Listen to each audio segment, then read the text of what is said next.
A nation not yet won. Nigeria, 1960. They danced in the streets the day the British flag came down. Young men waved palm branches. Drums pounded like thunder. Women sang freedom songs in Igbo, Yoruba, and Hausa. After nearly a century of colonial rule, Nigeria was finally free. A giant had risen, but its feet were made of clay. A country of strangers, Nigeria was not born like other nations. It was drawn like lines on a British map. In 1914, Lord Frederick Lugard merged the North and South protectorates into a single colony, naming it Nigeria after the Niger River. But what he created was not a people, just a territory. The Hausa Fulani of the arid north were conservative, deeply Islamic, and loyal to their emirs. The Yoruba of the west were urban, cosmopolitan, and politically organized. The Igbo of the east were bold, fiercely independent, and fast-rising in education and business. There were over 250 ethnic groups, hundreds of languages, and no shared history of unity, only the shared rule of colonial masters. The promise and the problem, independence came with hope and with fear. The three regions were granted significant autonomy, each with its own political party. The Northern People's Congress, NPC, dominated the north.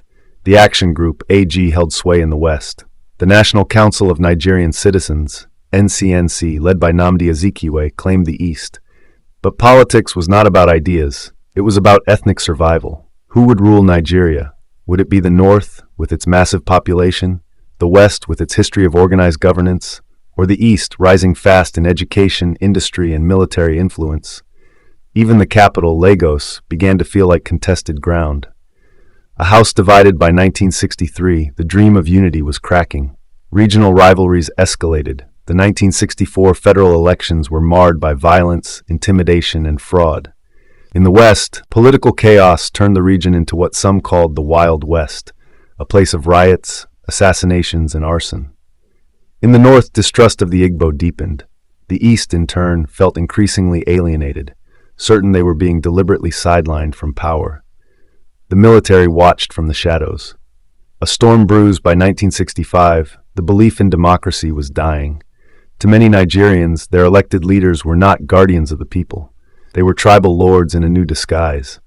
Corruption thrived. Ethnic tensions burned like dry season fire. The streets whispered of revolution, and in the barracks, young officers were listening. Then came the coup. A nation in the balance.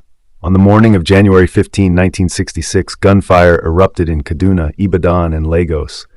Politicians were dragged from their homes. The Prime Minister, Tafawa Balewa, was found dead in a roadside ditch.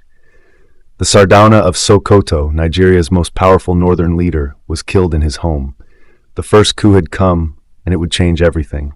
But that is where our story pauses, at the edge of chaos. Because before the war, there was hope. Before the famine, there was a flag. Before the bullets, there was a handshake between peoples who wanted to believe they could become one.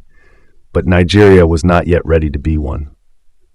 And Biafra was already waiting in the shadows.